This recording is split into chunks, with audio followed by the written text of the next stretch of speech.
Hello team and welcome to another ATP Geopolitics video with myself, Jonathan MSP. It's the Ukraine War news update for the 31st of October 2023.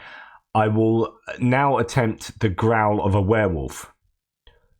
It's a really disaffected werewolf that's just had enough of werewolfing. I've had enough. I think it's morally inappropriate. I don't agree with it. I'm not on board with my own behaviour. And I'm not going to be like the scorpion crossing the river and just giving in to my nature. I am going to stand up for the rights of the victims of werewolves. That was unexpected. Literally just came out that. Where am I? The second part to my news piece this morning. I'm going to go to the sort of end of my last video and add a couple of bits in that have just come out. So there were some strikes that we're hearing of from the Russians overnight. The Russians have hit an energy facility in frontline Ukrainian region, causing blackouts. There's no report as to exactly where that is.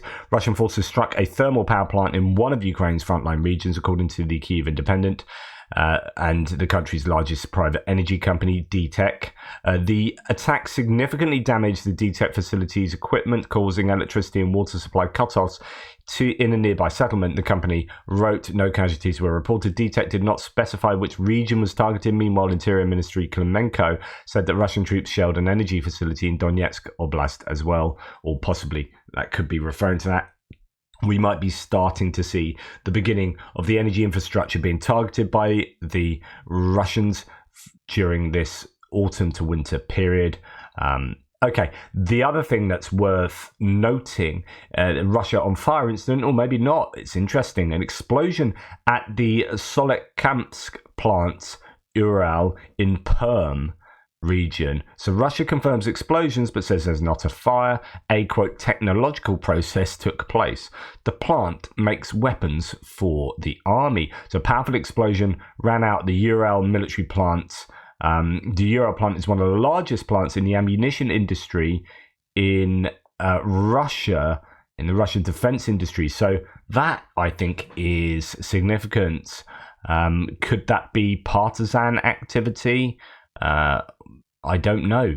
It's probably too far away for any kind of drone activity. I don't know. We'll have to wait and see. This is a kind of thing that many pro-Ukrainians have been wanting to see, which is the defense military industrial complex of Russia taking hits. There have been strikes in the past at places that have been within range, but a number of the installations and a number of the factories and whatnot are too far away really from Ukraine to be able to be hit by Ukrainian drones and whatnot. Anyway, on to military aid. Here we have the Prime Minister of the Netherlands, Mark Rutte. I believe Mark Rutte is being touted for the next NATO head after Stoltenberg now, which would be interesting. He's done I'd be interested to know what my Dutch friends think, but I think he's been a pretty solid leader in Holland with regard to fairly consistent. Yeah, all leaders have issues here, but actually he's been fairly consistent there in Holland, but I'm no expert on Dutch politics. He's been able to withstand an assault by the right, really, as we are seeing in many places around Europe. I watched a fascinating conversation with the philosopher and political philosopher John Gray on Novara Media last night. Over the last few days, actually, is a really big, chunky interview talking about sort of where Europe is in terms of politics. Anyway, I won't go down that rabbit hole. So here, Mark Rutte is in conversation with Zelensky, saying that F-16s will be sent to Romania in the next 2 weeks for the training of Ukrainian pilots. He also said they're working hard to supply Ukraine with Patriot systems and patrol boats shortly. At the same time, Kyiv expects to receive the first F-16s. So these aren't F-16s for training, which is what Mark Rutte was just talking about. These are F-16 fighter jets that they're expecting to get, so they can throw them into the front line, into the airspace in Ukraine in spring 2024, which is nothing we didn't already know. But the exact date of the transfer remains unknown, as per Ukraine's Air Force spokesperson.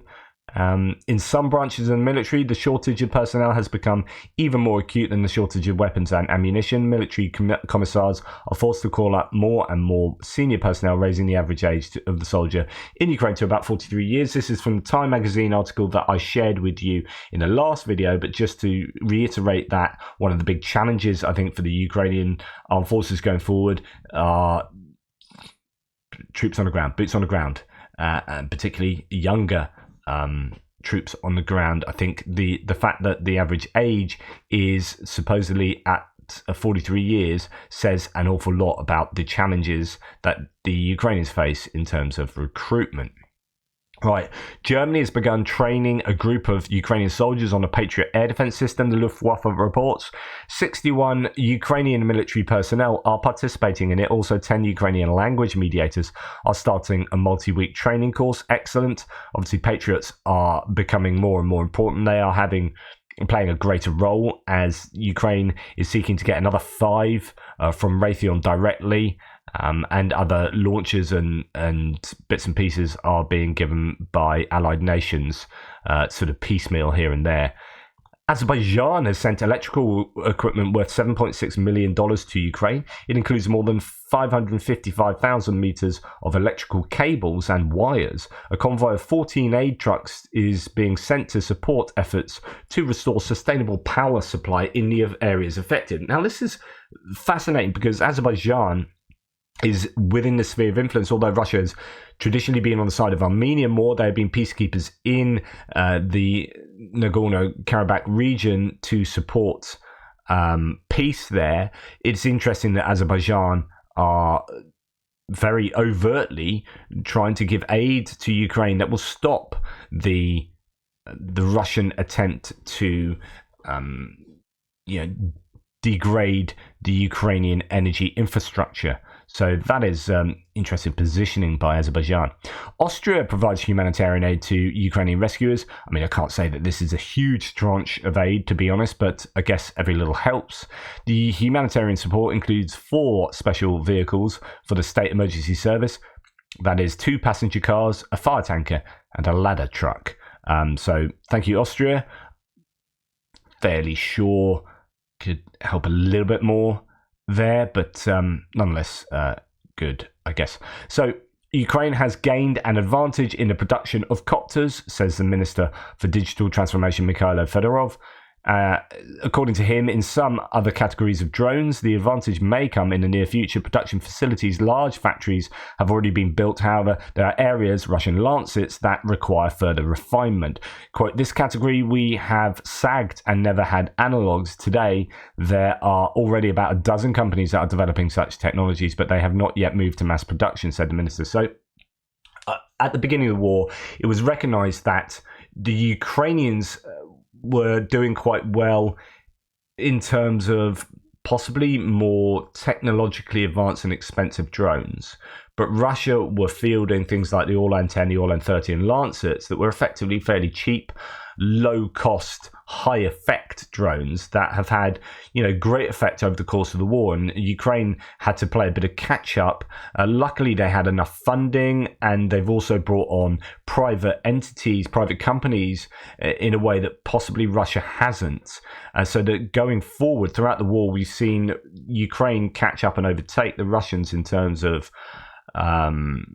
certainly for design and production of prototypes, but even actually things like the Shark drone have gone into large-scale production. So we've seen Ukraine really react, I think, in a dynamic way to the needs of the front line. We have got masses of drones ending up at the front line now. We know that first-person view drones, they were ahead of the curve and had an asymmetrical sort of advantage to the Russians in that respect. Russians are now there, but the question is whether they have the capacity, that, even though they do have the capability of first-person view drones, loitering munitions, and whatnot. So it is all about drones at the moment.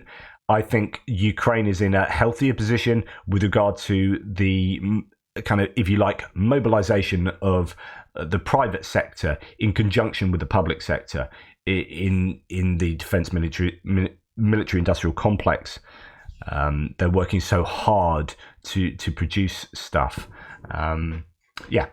Moving on, we have the UK will not let the world, quote, forget about the urgent need to support Ukraine, and will provide more military assistance and unite allies. This was stated by the UK Defence Minister Grant Shapps in a conversation with the Ukrainian Infrastructure Minister Alexander Kubrikov. It's going to be interesting, actually. So, as I've told you, I'm no fan of Grant Shapps, but this could be possibly the most sensible thing for his kind of PR. Like, he was not hugely popular even amongst a lot of conservatives, but he could probably come out quite well. It's quite a safe job being defence minister at the moment, because if you're strong and robust and looking like supporting Ukraine, the difficulty is how you position yourself on Israel-Gaza, and that is going to be pretty controversial, because we've already seen, if you follow UK politics, there have been some arguments, both within the Conservative and the Labour Party. There have been sackings, because it's so divisive, right? So people in politics are entitled, obviously, to their own positions on matters, but there is also this need to toe the party line. And being such a divisive issue, Gaza, Israel has meant that, and it's so complex that people in the same party that are supposed to have the same opinion about things have different opinions, and this is causing a lot of angst within the corridors of power. So that's possibly a little more difficult for him, but certainly with Ukraine, I think it's relatively easy for Grant Shapps to come out well, come out looking good, politically speaking, from strong positioning on Ukraine. Ukraine in the UK is not a divisive issue, whereas in the US, as we'll go on to discuss in a minute, is somewhat more divisive. Elbit Systems, so is an Israeli, is it not an Israeli company, has been awarded a $135 million contract to construct an artillery ammunition factory for an unnamed international customer. Interesting. Let's hope that ammunition will end up in Ukraine on the Ukrainian side. And then talking about the Russian PMC for the first time began recruiting women to the war in Ukraine. This doesn't surprise me. The Boers Battalion, which is part of the Russian PMC Redut, is Redut not Shoigu's one? I'm not sure. Has announced so these are mercenaries, has announced the recruitment of women to work as snipers and drone operators, which is kind of catching up with what the Ukrainians have been doing. And obviously, Ukrainians need as many troops on the ground, so do the Russians, as possible. And if you are closing off 50% of the population, then you are inhibiting yourself from recruiting effectively enough. We've seen in Israel that within a week they were able to mobilize 300,000 troops. That's insanely impressive from a practical, logistical point of view. But they were able to do that because of the conscription of women into the armed forces in Israel. It's a small country with a need to have a very robust and large military force, and in order to react as they have done so quickly, they've needed to be able to draw on women to do that. As it says here, before that, female soldiers in the Russian armed forces in Ukraine performed mainly the functions of medics and cooks. So I think that is not unexpected, but could be significant in allowing the Russians to recruit more people. Right, now going on to geopolitical stuff.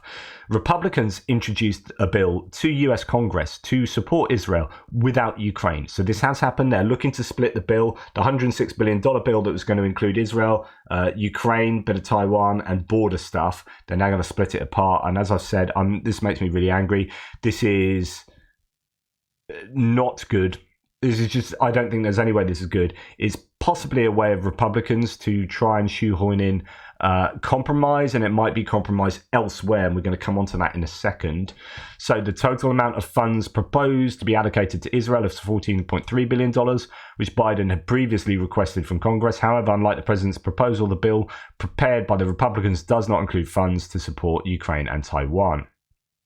White House has accused House Republicans of politicizing national security after Israel Ukraine aid separated. The White House warns US House Republicans against politicizing national security on the introduction of this separate bill. And here's the thing. After they introduce a bill that separates aid to Israel from assistance for Ukraine and proposes to fund the Israel aid by cutting funding for the Internal Revenue Service.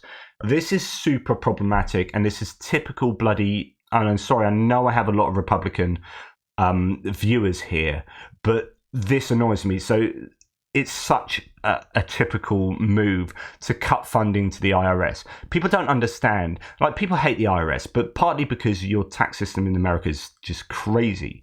I mean, in the UK, we have a fully automated system whereby if you're employed, your employer withholds tax because they've been given a tax code by the HMRC, which is our UK equivalent of the IRS, and that withholds tax, and then that gets paid, and if it gets wrong, you get a check back that tells you, oh, sorry, we overcharge you or whatever. It's all fully automated. We do nothing. British tax system is we just sit and do nothing, right? And it's all done for us. That is absolutely brilliant, right? And it's the same in Europe, broadly speaking. The US just doesn't have that system. Now, reforms to that system have not been put in place, partly because of lobbying from like tax companies involved in the tax industry. But I mean, goodness me, so like $1 spent on the IRS gets $6 in for the government. Like, do not cut money to the IRS. Like, compliance, 1% drop in compliance costs the US government $30 billion. I mean, these are like 8-year-old figures, right? But I'm sure it's probably the same now. Like, do not cut money to the IRS. It's such a Republican talking point, but it's so problematic. The IRS is responsible for getting money into the American government so that you can spend money on services for the American people, for the benefit of the American people. You cut... I mean, it's underfunded as it is. The queues in IRS offices, so on and so forth, it's just...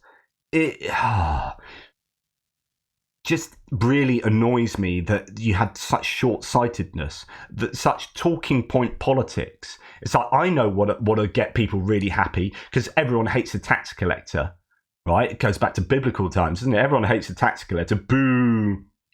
Well, I know what'll make our electorate happy, right? Let's cut money to the IRS. Yay! Dude, where do you think you get your money from to pay for everything? Just, oh, come on. So attaching that to this, to Israel funding, I mean, yeah, that's going to infuriate the bejesus out of me. Anyway, the Republican leader in the Senate is, on the other hand, is making every effort to help Ukraine. So this is a great political article. And again, I've said this before, I am no fan of Mitch McConnell. In fact, I've written quite a lot about him previously. I do not like the man, right? However, on Ukraine, he is on the money. McConnell goes all out as Ukraine fractures GOP. So let's have a look at this article. Mitch McConnell is abandoning his typically cautious style when it comes to aiding Ukraine, shrugging off potshots at his leadership and expending political capital for the embattled country. Despite a painful rift in the party, McConnell is at odds with the new Republican Speaker Mike Johnson. I'm due to write an article on Mike Johnson today because he is a Christian nationalist, actually, and the more I find out about him, the more I'm worried, actually. Anyway, who wants to split off Israel aid from Ukraine funding rather than pass a sweeping national security package. And a Senate GOP leader faces brewing discontent within his own conference, which is buzzing over whether to stick with McConnell or side with conservatives who want a strategy change on Ukraine. Ukraine is becoming really divisive, and it shouldn't be. It's just something for people to get up in arms about. And actually, if you sit down and look at the rationale for supporting Ukraine, it should be a no-brainer. McConnell's public and private lobbying efforts to greenlight tens of billions of dollars to Ukraine in Ukraine's assistance is in sharp deviation from his usual more reserved consensus-building approach. He's going to significant lengths to win over reluctant GOP senators and is on a collision course with the new speaker. And it goes on to talk. This is a really good article, by the way, and it gives you a lot of detail. Anyway, and this is really important. I think this might give you a sense of why the senators are more on side. So I wonder if the average age of senators is older than representatives in the House of Representatives, and where you get a lot more fringe Republican representatives, they are younger. Your Marjorie Taylor Greens, your Matt Gaetzes, and so on and so forth. Could this be the reason? So, quote, he came. So this is one GOP senator saying he came through the Cold War era and is a profound believer that this is a moment in history that the United States needs to assert leadership. I think that can explain an awful lot of Senate support for, although still, there's still cracks in that Senate support. But anyway, GOP Senate support for Ukraine. And that, if we don't, there are going to be some pretty grave consequences, said Senate Minority Whip John Thune, who wants to shave down the size of the package, but otherwise agrees with McConnell. Quote, we have a number of our members who are not for Ukraine funding, Thune added. I think there's a big majority that understands what's at stake here. It's all ammunition to the Conservative rabble-rousers who sought to oust McConnell 1 year ago. Assessing the GOP's leader's passion for funding Ukraine's defence, Senator Mike Braun from Indiana said, that doesn't mean you're right. That's what he believes. There are plenty of people, particularly in the House, that are not going to agree with him, and I don't think it has a chance to pass in the House. There's some real resistance here as well. So he's talking about fractures in the Senate. And Senator Ron Johnson from Wisconsin, who meets regularly with House and Senate Conservatives to coordinate strategy, said, I just don't think it's going to succeed. This is really, really worrying. So the claim about this bipartisan support will still allow Ukrainian aid to get through it seems to be lessening and fracturing. So much more to talk about here. Actually, really good analysis with regard to having to do deals with Chuck Schumer, Democrat senator, in order to get bills like this through, but then other because it's so polarized now, American politics, it's a case of like, well, we can't do deals. And like, there's a fascinating interview with The Rest Is Politics by interview of Arnold Schwarzenegger, right? He's got a new book out, but it's a really good, I'm going to find this for you because I think you should all go and watch it. So The Rest Is Politics is an absolutely brilliant podcast and video channel. It's a Conservative, a former Member of Parliament and mayoral candidate of London, Rory Stewart, who I really like actually, and Alistair Campbell, formerly in government with Tony Blair as a Labour, who I also really like, particularly more and more as the years go on. He's just saying all the right things. Interviewing Arnold Schwarzenegger. And Schwarzenegger, as a former governor of California, it famously had like a Democrat as his chief of staff, wasn't it? And basically was really good at reaching across the aisle.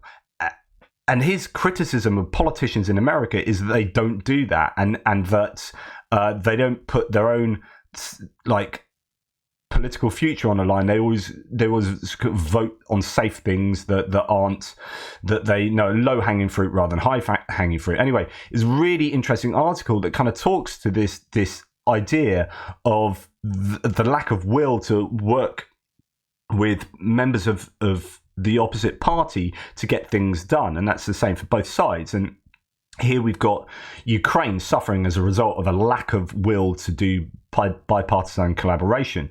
And it's such a shame. Anyway, they would need, so McConnell would need 9, or pro-Ukrainians would need 9 senators, at least, really, more, so you could have some kind of leverage to work with the Democrats to get stuff done with regard to Ukraine. So it's that bipartisan support that we talked about for a long time with the GOP and the Democrats, particularly in the Senate, isn't quite as robust as it once was. And with the stuff Mike Johnson is doing, I think this is a real challenge to continued safe support of Ukraine. And this can undermine global security. This is serious.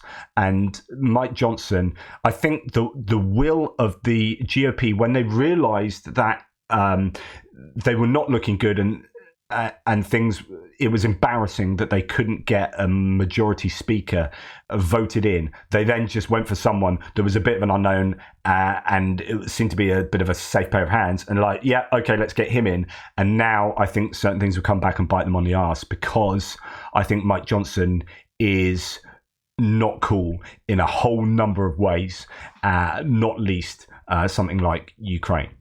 Right, now staying on American politics just a little bit here. The children of US Secretary of State Antony Blinken trick-or-treated yesterday. This is at the White House, and this is brilliant. Like, Antony Blinken, I like anyway. I think he's a good man. What do his children come as? Like, this is, so concentrate on the little things. Antony Blinken is actually signposting his overt and massive support for Ukraine. How's he doing that? He's got his kid, his son, to dress up as Zelensky and his daughter to dress up as a Ukrainian flag to go trick-or-treating. Like, it sounds like a little thing. This is bloody huge. And it said, this is Antony Blinken saying, what is the most important thing to me in the world at the moment? What do I want my children, what do I want to message to the world through my children that I think is the most important thing? Ukraine. I think this is so important that you'd have Antony Blinken, as important a political player as he is, to do this. I think it's brilliant. Zelensky there, little Zelensky in his green camo stuff, and then little daughter dressed in Ukrainian colours. I think it's fabulous. Excellent stuff there. Anyway, moving on quickly. So Slovak Prime Minister Robert Fico, despite pro-Russian leanings, sets conditions for aiding Ukraine. So there could be a way for Ukraine aid to get through the EU, emphasising anti-misappropriation measures, border infrastructure and Slovak company support. So he says, right, I'm not against giving aid to Ukraine if all this stuff gets done. So what's this about? Chief among the conditions he cited was ensuring that EU funds, including those from Slovakia, would not be misappropriated, which is kind of a Russian talking point about corruption. Fico has previously expressed his concern about corruption in Ukraine, considering a potential stumbling block for their continued support, which he reiterated in a post. In addition, he requested some of the collective EU funding be used, quote, to restore Slovak infrastructure in border areas and to support Slovak companies in the reconstruction of Ukraine. I guess that's fair enough. Fico has previously ruled out possibility of Slovakia providing any future military aid to Ukraine, a position that he regularly repeated during his campaign, and Slovakia has provided in the past extensive humanitarian and military assistance, including artillery, fighter jets and other support. So they have actually been a really strong supporter. Nevertheless, they will continue sending humanitarian assistance, according to Fico. We'll see how that develops. France has arrested a top Russian oligarch. Alexei Kuzmichev is one of the men behind Alpha Bank and considered to be close to Putin. He owns a swanky Paris apartment, a luxury villa in Saint-Tropez, plus a yacht. Police are investigating money laundering. And predictably, according to Julia Davis here, Russia found no fault with its own anti-Semitism. This is the Makhachkala airports, Dagestan pogrom, these riots trying to lynch Jews. So Russia found no fault with its own anti-Semitism, its repugnant embrace of Hamas and a daily diet of anti-Israel messaging on state TV. Instead, it blamed the United States and Zelensky for last night's pogroms in Makhachkala in Dagestan. Wow. So that looks like Zakharova just saying what we'd completely expect, which is it's Ukraine's fault or it's the US's fault. I mean, it's typical Russian PR there and messaging. Goodness me. It's obviously Ukraine's fault. Something bad's happened in Russia, Ukraine's fault. It's not Ukraine's fault, it's the US's fault. How about look in the mirror?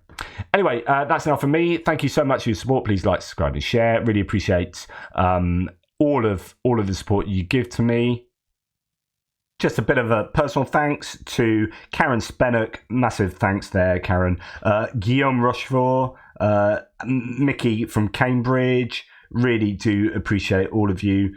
And a few others, let's say, Torgeir Jensen, actually, I thanked before. So anyway, thank you so much for your support. John from Australia too. Take care, and I'll speak to you soon.